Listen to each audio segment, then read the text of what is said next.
are you with my husband at a motel? What is happening? Every weekend my husband goes hunting with his best friend, but he comes home with nothing. So I start to get a little suspicious, and I decide to take his crossbow, the arrows that go with it, and hide them under his seat to see if he calls me and says, hey babe, where'd you put them? Did you touch them? Did I leave them home? Well, he comes home, doesn't mention anything about the crossbows, doesn't mention anything about the arrows that I hid, and he comes home with nothing once again.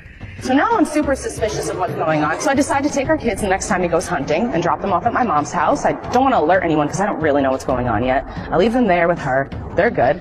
And I decide to also put an air tag in his truck so I can follow him. Well, turns out when I look at where the air tag is, the location where he says he's going to be, he's not there. He's 200 miles in the wrong direction. And I come to find out it's a motel. So now before I black out or go crazy or do something I'll regret, I decide to follow up. So I go to this motel, and when I pull up, the first thing I see is his best friend's wife's car. And I'm thinking the worst. Gorgeous body, beautiful face, Shakira-like hair, just something that walks out of a magazine. And while I'm in my thoughts thinking the worst, I feel a hand on my shoulder, and I jump, and it's her. And I'm thinking the audacity of this woman. And I start accusing her. I'm like, why are you with my husband at a motel? What is happening? We start going back and forth. And so after, confronting each other, she says, well, hold on. I gave my husband my car because his truck wasn't working. And she's also suspicious because her husband never goes anywhere without his truck. He'll stay home if it's broken. Luckily, her train of thought was a little more clear than mine. She's like, let's go talk to the front desk. Let's find out what room they're staying in, or if they're even here. No. We walk in, and we have to deal with the most southern man you probably have ever seen, and he looks like he's on you can imagine. And of course, instead of helping us out, I'm trying to reason with him. I'm like, tell me what room they're in. Please help us out. He's like, we can't do that. Finally, Trisha, his best friend's wife, is like, I'll give you $100 if you tell us what room they're in right now. Clearly, their standards aren't that high. He goes, they're in 202. You make a left, go up the stairs. Of course, we trail it. We go up there. Immediately, we get to the flat. We're outside the door. I'm about to knock. She stops me. She says, no, because if you give them time, they can make this look. Whatever's going on, they can fix. We go back down. We go talk to our friend downstairs. But this time, he's not going to give us the key. He says, no, I can't do that. Refuses. Makes us leave. Of course, we walk out. We wait about 5 minutes. And then she realizes that he leaves the front desk. Faster than I could blink, she's behind the desk, grabs the key. We're back up those stairs, in front of the door, puts the key in, opens as quick as possible, and I'm just in a state of shock of what I'm seeing. I'm not even going to traumatize you guys with it exactly, but just imagine there are 10 other men from our neighborhood, all doing things that I won't repeat. She starts screaming. I'm like, oh my God, I can't believe this is happening because my ex-husband now than I have ever met in my life. She says, we're getting a divorce. Me and her are now divorcing them together. We are taking the kids. We're taking the house. We want alimony. We want everything if you want us to stay silent. They agree to this. They're like, fine, we'll give you everything if you stay quiet about this. So we do. We're finalized. We keep everything. So 2 years later, before that, I'm just broken after this. I decide I'm going to go to church because I don't know where else to put my faith. Everything I thought, the future I thought I had with this man, just gone. I go to church. The pastor gets me to open up to him. He's like, look, God puts things in people's path all the time. He works in mysterious ways, and sometimes it's just to test you. So, through church, I was able to heal. I actually ended up meeting someone. It's great. I am thankful for that part of it. But now fast forward 2 years later, and I kept silent, and so did she. But someone else in that group, another man who was there that night, their wife hired a private investigator, and everything that happened in that love ring came out. All of it. And I still got to keep everything. We love that for us. But it was a long journey. And honestly, I do. God works in mysterious ways. He really does. But to anyone out there, if so, maybe just be a little more than suspicious. That was a messy mess. That was a lot. That was a lot to take in, friends. It's like you got a mess on the floor, but then just toss some sauce on that mess. Saucy. Is it petty to cut someone off because they're stingy? Because last year on my birthday, my friends and I went out for karaoke, and we all decided to split the check. That was already known because whatever.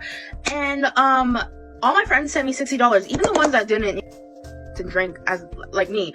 And there's one girl is like, I'm not gonna send you $60. And I'm like, why?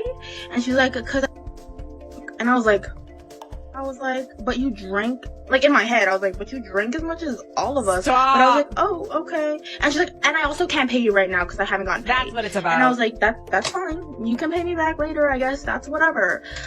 A week goes by and I text her and I'm like, are you gonna transfer me? Like, that's already awkward asking your friend, like, are you gonna transfer me? But she already had me waiting like a week and a half.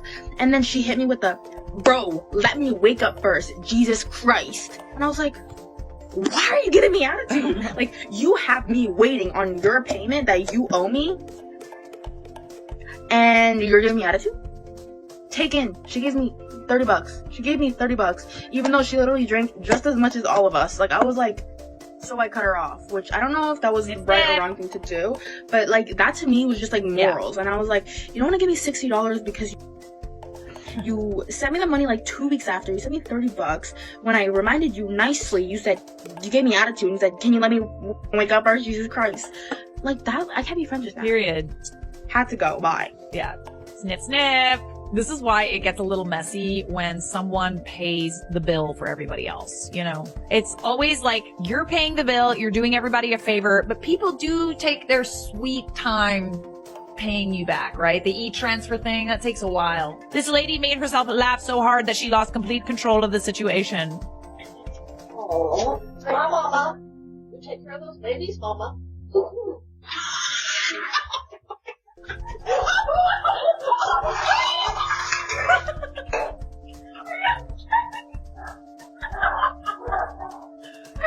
Oh, wow! I aspire to laugh this hard.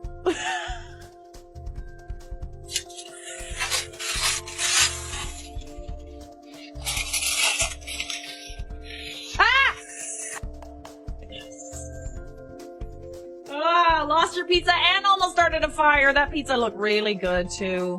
So this is just a short story. Clients ordered a dress from us and blocked us on all platforms without paying her remaining payment. So yeah, this was just the beginning of the conversation where we had sent her a rough sketch, sent her fabrics to see, and then we got the dress in first stage. It was partially done here, and then after it was done, I sent her a message that, oh, we need to send out the dress because there's going to be a public holiday, and during public holiday, of course, nobody's going to be working. It was a worldwide holiday, the Ramadan break. And then she got a message from DHL saying, it will come later. I assured her that no, I'm very sure it'll be there on Wednesday. Only for after she wasn't responding. I sent her a DM. She responded. She said, oh, she sent her boyfriend money, blah, blah, blah. And then I realized that she blocked us. And today, I found her on TikTok. Wearing my dress. Not paid my complete money. And blocked me on all platforms. Ooh. Good for you for calling her out, though. Like, dang. Let's make sure that we get the money before we send the dress. Ain't no decency left, I'm telling you.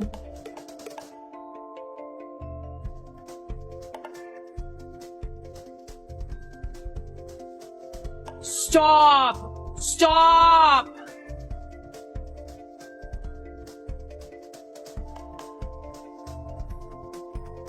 Oh no, he just wanted to be like his daddy.